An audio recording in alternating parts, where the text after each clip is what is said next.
Hi, എല്ലാവർക്കും വിഷ്ണുശാലിയുടെ മറ്റൊരു മനോഹരമായ എപ്പിസോഡ് റിവ്യൂയിലേക്ക് സ്വാഗതം. പ്രീതി പറയുകയാണ് അയാളെ പൊന്നിൽ പൊതിഞ്ഞു വെച്ചതാണെങ്കിലും അവൾ ഒഴിഞ്ഞു പൊയ്ക്കോളും. പെണ്ണിന്റെ മനസ്സ് അങ്ങനെയാണ്. വിഷ്ണു പറയുകയാണ് ആയിക്കോട്ടെ, അതിപ്പോ ഒരു വഴിയാണ്. പക്ഷെ അവൾ ആ കാര്യം അമ്മയോട് പറയില്ലേ? അതോടെ കഴിയില്ലേ കാര്യങ്ങൾ? ആത്മാഭിമാനമുള്ള പെണ്ണാണെങ്കിൽ അവള് പറയില്ല വിഷ്ണുവേട്ടാ. വേറെന്തെങ്കിലും ഒഴിവ് കഴിവുകൾ പറഞ്ഞ് കല്യാണത്തിൽ നിന്ന് പിന്മാറുകയേ ഉള്ളൂ. അവൾക്ക് വിഷ്ണുവേട്ടനെ കിട്ടില്ല എന്ന് ബോധ്യമായാൽ പിന്നെ വിഷ്ണുവേട്ടനെയും ശാലിനിയും തമ്മിൽ പിരിച്ചിട്ട് അവൾക്കെന്താ കാര്യം? പ്രേമം ഒരു കുറ്റമൊന്നുമല്ലല്ലോ. വാസ്തവത്തിൽ സുസ്മിത വിഷ്ണുവേട്ടനെ പ്രേമിക്കുന്നതിന് ഞാനൊരു കുറ്റവും പറയില്ല. വിഷ്ണുവേട്ടന്റെ മനസ്സിൽ മറ്റൊരു പെൺകുട്ടിയുള്ള കാര്യം അവൾക്ക് അറിയില്ലായിരുന്നു. അതാണ് പോയിന്റ്. എന്റെ ഒരു അഭിപ്രായത്തിൽ അവളെ ഈ ബന്ധത്തിന് ഇത്രയും പ്രോത്സാഹിപ്പിച്ചതും കല്യാണത്തിലേക്ക് അടുപ്പിച്ചതും നമ്മളാണെന്നേ ഞാൻ പറയൂ. അമ്മയാണ് അവളുടെ മനസ്സിൽ മോഹം നട്ടത്. കാര്യം തുറന്നു പറയാതെ നമ്മളൊക്കെ കൂടി അതിനെ വെള്ളമൊഴിച്ച് വളർത്തുകയും ചെയ്തു. എടി, കുറച്ച് നീരസം കാണിക്കുമ്പോൾ അവൾ തന്നെ ഒഴിഞ്ഞു പോകുമെന്നാണ് ഞാൻ കരുതിയത്. ഇപ്പോ കിനാവള്ളി പോലെ കാല് ചുറ്റിപ്പിടിച്ച് കൂടിയിരിക്കുകയാണല്ലോ. ഒരു പെണ്ണിന് ആണിനോടോ ആണിന് പെണ്ണിനോടോ യഥാർത്ഥ ആകർഷണം തോന്നിയാൽ അത്ര പെട്ടെന്നൊന്നും ഒഴിഞ്ഞു പോകില്ലേട്ടാ. അവർ കാണിക്കുന്ന പുച്ഛത്തെയും നീരസത്തെയും പോലെ നമ്മൾ അറിയാതെ പോലും ഇഷ്ടപ്പെടും, പ്രണയിക്കും. അതാണ് സത്യം. അല്ലെങ്കിൽ ആലോചിച്ച് നോക്ക്, ശാലിനി എത്ര വട്ടം ഏട്ടന്റെ അടുത്ത് നീരസം കാണിച്ചിട്ടില്ലേ? എന്നിട്ടെന്താ ഏട്ടൻ അവളെ വിട്ടുകളയാത്തത്? അതാണ് പ്രേമത്തിന്റെ മാജിക്. ഇതൊക്കെ കേട്ട് വിഷ്ണു പറയുകയാണ് എന്റെ അമ്മോ, നീ എന്താ പ്രേമത്തിൽ റിസർച്ച് നടത്തിയിരിക്കുകയാണോ? ചില കണ്ടുപിടുത്തങ്ങളാണല്ലോ പറയുന്നത്. അതെ, അതിൽ മറ്റൊരു കണ്ടുപിടുത്തമാണ് ഞാൻ ഈ പറയുന്നത്. അവളോടെല്ലാം തുറന്ന് സംസാരിക്കാൻ ഇനിയിപ്പോ അതേ വഴിയുള്ളൂ. ഇനിയിപ്പോ അഥവാ അവൾ അമ്മയോട് ശാലിനിയുടെ കാര്യം പറയുകയാണെങ്കിൽ തന്നെ പറയട്ടെ എന്നെങ്കിലും ഒരിക്കൽ ശാലിനിയും കൂട്ടിക്കൊണ്ടുവന്ന അമ്മയുടെ മുൻപിൽ നിൽക്കേണ്ടതല്ലേ? എന്നിട്ട് പറയേണ്ടതല്ലേ ഇതാണ് എന്റെ പെണ്ണെന്ന്? അതിപ്പോ അല്പം നേരത്തെയാകുമെന്ന് കരുതിയാൽ മതി. ഉർവശി ശാപം ഉപകാരമെന്ന പോലെ. ഏതായാലും സുസ്മിതയോട് ശാലിനിയുടെ കാര്യം പറയാൻ വൈകുന്തോറും അപകടത്തിന്റെ ആഴം കൂടിക്കൊണ്ടിരിക്കുമെന്നാണ് എന്റെ ശക്തമായ അഭിപ്രായം.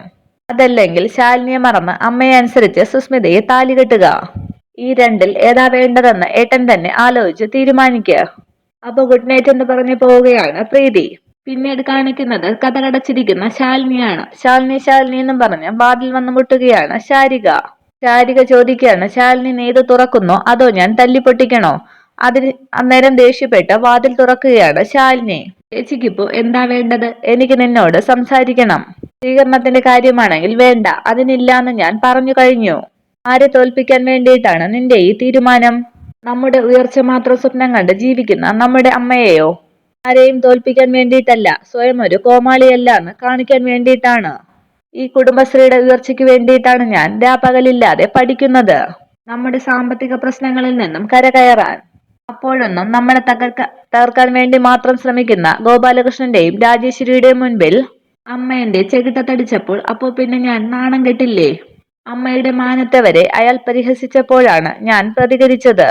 അതെന്താ അമ്മ ഓർക്കാത്തത് എന്നൊക്കെ കരഞ്ഞുകൊണ്ട് പറയുകയാണ് ശാലിനി. ഓർക്കാഞ്ഞിട്ടല്ല മോളെ, താലിക്ക് ദൈവത്തിന്റെ വില കൊടുക്കുന്ന ആളാണ് നമ്മുടെ അമ്മ. എത്രയായാലും നമ്മുടെ അച്ഛനെന്ന് ചൂണ്ടിക്കാണിക്കാൻ കഴിയുന്ന ഒരാൾ ഗോപാലകൃഷ്ണൻ മാത്രമാണ്. ആ മനുഷ്യനെ നാട്ടുകാരുടെ മുൻപിൽ വെച്ച് നീ കൈവച്ചപ്പോൾ അപ്പോഴത്തെ ദേഷ്യത്തിന് അമ്മ അങ്ങനെ ചെയ്തു പോയി. അമ്മയുടെ സ്ഥാനത്ത് നീ ആയിരുന്നാലും അങ്ങനെ ചെയ്യുമെന്നാണ് ഞാൻ കരുതുന്നത്. ശാരികയുടെ കൈ തട്ടി മാറ്റി ശാലിനി ദേഷ്യപ്പെടുകയാണ്. ഒരിക്കലുമല്ല, അപ്പോഴത്തെ ഒരു ദേഷ്യം. അന്നേരം വാതിൽക്കലേക്ക് വരികയാണ് ശാരദാമ്മയും ശാരികയും. ശാലിനി പറയുകയാണ് എല്ലാവർക്കും ഉള്ളതാണ് ഈ വികാരങ്ങളൊക്കെ. ഇന്ന് ചെകിട്ടത്തടി വാങ്ങിച്ച അതേ നാട്ടുകാരുടെ മുൻപിൽ വെച്ച് ഇളിച്ചുകൊണ്ട് സ്വീകരണം ഏറ്റുവാങ്ങാൻ എനിക്ക് ബുദ്ധിമുട്ടുണ്ട്. അതും അമ്മ സാക്ഷിയായിട്ട്. കരിങ്കല്ലൊന്നും ഒന്നും അല്ല ചേച്ചി എന്റെ ഹൃദയം. അത്ര നന്നായി അഭിനയിക്കാനും അറിയില്ല എനിക്ക്. അതുകൊണ്ടാണ് ഞാൻ വരില്ല എന്ന് പറഞ്ഞത്. എന്ന് പറഞ്ഞാൽ നിനക്കുള്ള സ്വീകരണത്തിന് നീ പോകാതെ പിന്നെ വേറെ ആരാണ് ചെല്ലുന്നത്? നീ ഇല്ലെങ്കിൽ പിന്നെ ആ ഫംഗ്ഷൻ ഇല്ല.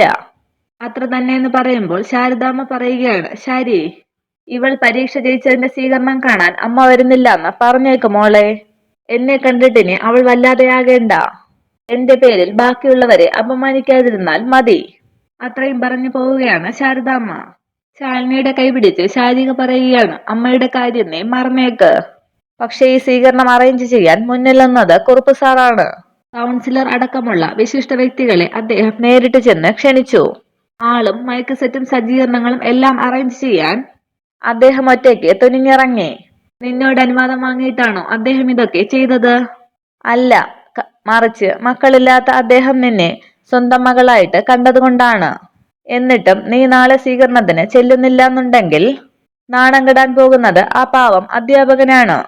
പണ്ട് അറിവിന്റെ ആദ്യാക്ഷരം കുറിച്ചു തന്നതിന് നീ നൽകുന്ന ഗുരുദക്ഷിണ അത്ര എനിക്ക് പറയാനുള്ളൂ. അന്നേരം കരയുകയാണ് ശാലിനി. അന്നേരം അവിടെ നിൽക്കുന്ന ശ്യാമയെ കണ്ട് ശാലിനി ദേഷ്യപ്പെടുകയാണ്. എന്താടി ഇവിടെ കാഴ്ച, ഇറങ്ങിപ്പോടി എന്നും പറഞ്ഞ് ശ്യാമയെ റൂമിന് പുറത്താക്കുകയാണ് ശാലിനി. ശാരിക വീണ്ടും പറയുകയാണ്, അച്ഛൻ ഉപേക്ഷിച്ചു പോയപ്പോൾ ഒരു തുണയായിട്ട് നമുക്ക് ഈ കുറുപ്പ് സാർ മാത്രമേ ഉണ്ടായിരുന്നുള്ളൂ. ഗുരുനാഥൻ മാത്രമല്ല, നമുക്ക് അദ്ദേഹം ഒരു അമ്മാവൻ കൂടിയാണ്. ആ മനസ്സ് വേദനിപ്പിച്ചാൽ ദൈവം നമ്മളോട് എന്ന് പറയുമ്പോൾ തൊഴുതുകൊണ്ട് ശാലിനി പറയുകയാണ്, മതി, ഞാൻ വരാമെന്ന് പറഞ്ഞേക്ക്. അല്ലെങ്കിലും എന്റെ ഇഷ്ടത്തിനല്ലല്ലോ എന്റെ ജീവിതം. എല്ലാവരും കൂടി എന്നെ പന്ത് കളിക്കുകയല്ലേ. എന്റെ തലയിലെഴുത്ത് അത്ര തന്നെയെന്നും പറഞ്ഞ് വീണ്ടും കട്ടിലിൽ പോയി സങ്കടപ്പെട്ടിരിക്കുകയാണ് ശാലിനി. പിന്നീട് കാണിക്കുന്നത് വിഷ്ണു പുറത്തേക്ക് പോകാനായി ഇറങ്ങുമ്പോൾ സുസ്മിത വിളിക്കുകയാണ്, വിഷ്ണു ഏട്ടാ, ഗുഡ് മോർണിംഗ്, ദാ പായസം കഴിക്കാം. വിഷ്ണു ചോദിക്കുകയാണ്, എന്താ വിശേഷം ഇവിടെ? വിശേഷം വരാൻ പോകുന്നതല്ലേ ഉള്ളൂ. നമ്മുടെ ജീവിതത്തിൽ സന്തോഷമുള്ള ഒരു ദിവസമായിരിക്കും ഇന്ന് മാത്രമല്ല ഇനിയുള്ള എല്ലാ ദിവസങ്ങളും. അതിന്റെ തുടക്കമൊന്ന് ആഘോഷിക്കാനാണ് ഈ പായസ സൽക്കാരം.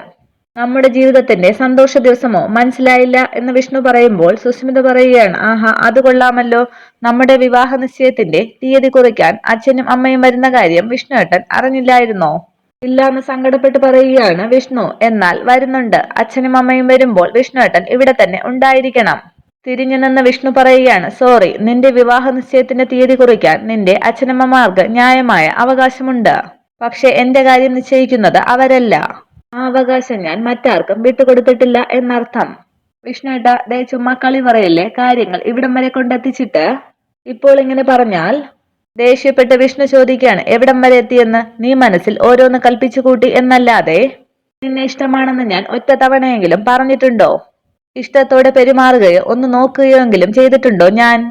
പറഞ്ഞതാ അങ്ങനെ ഒരു സംഭവം എന്ന് ചോദിക്കുമ്പോൾ സുസ്മിത പറയുകയാണ്, വിഷ്ണുവേട്ടന്റെ ജീവിതത്തിൽ ഒരു പെണ്ണുണ്ടെങ്കിൽ അത് ഞാനായിരിക്കുമെന്ന് അന്ന് അമ്പലത്തിൽ വെച്ച് പറഞ്ഞതോ? അപ്പോൾ എനിക്ക് പ്രേമലേഖനം എഴുതിയത് ഫാമാൻറ്റി കണ്ടുപിടിച്ചതോ? അതൊന്നും പോരെ സന്ദർഭങ്ങൾ? എല്ലാം നിന്റെയോ മറ്റു ചിലരുടെയോ തെറ്റിദ്ധാരണകൾ മാത്രമായിരുന്നു. കുട്ടിക്കാലത്ത് പരിചയമുണ്ടായിരുന്ന ഒരാൾ എന്ന നിലയിൽ എനിക്ക് നിന്നോട് ഇഷ്ടമുണ്ടായിരുന്നു എന്നുള്ളത് സത്യമാണ്. പക്ഷേ പ്രേമം, കല്യാണം എന്നൊക്കെ പറഞ്ഞ് നീ ഭ്രാന്ത് കാണിച്ചു തുടങ്ങിയപ്പോൾ ആ ഇഷ്ടം എനിക്ക് വെറുപ്പായിട്ട് മാറി.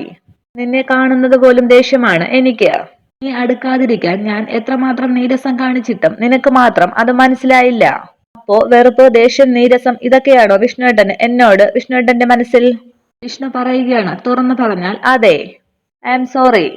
ഞാൻ ലവ് ലെറ്റർ എഴുതിയെന്നുള്ളത് സത്യമാണ്. പക്ഷേ അത് നിനക്ക് വേണ്ടിയിട്ട് ആയിരുന്നില്ല. അമ്പലത്തിൽ വെച്ച് വിഷ്ണുവിന്റെ പെണ്ണ് എന്ന് പറഞ്ഞ് കൈ ചൂണ്ടിയത് നിന്നെ ആയിരുന്നില്ല. നിന്റെ പിന്നിൽ നിന്ന പെൺകുട്ടിക്ക് നേരെയാണ്. നിന്നെയാണ് ഞാൻ ചൂണ്ടിക്കാണിച്ചതെന്ന് അമ്മയുടെ വെറും തെറ്റിദ്ധാരണ മാത്രമായിരുന്നു നിന്റെയും. സുസ്മിത ചോദിക്കുകയാണ്, ആരാവള്, ആ പുറകിൽ നിന്ന പെൺകുട്ടി? പറഞ്ഞാൽ നീ അറിയും. ഞങ്ങളെ ഒരുമിച്ച് പലയിടത്തും വെച്ച് നീ കണ്ടിട്ടുമുണ്ട്. അവളുടെ പേര് പറയുന്നതിന് മുമ്പ് മറ്റൊരു സത്യം കൂടി ഞാൻ നിന്നോട് പറയാം. ഒരു കാര്യത്തിലും ഞാൻ നിന്നോട് കള്ളം പറയില്ല. അതിനുശേഷം ഷോക്കേസിലിരുന്ന താജ്മഹൽ എടുക്കുകയാണ് വിഷ്ണു.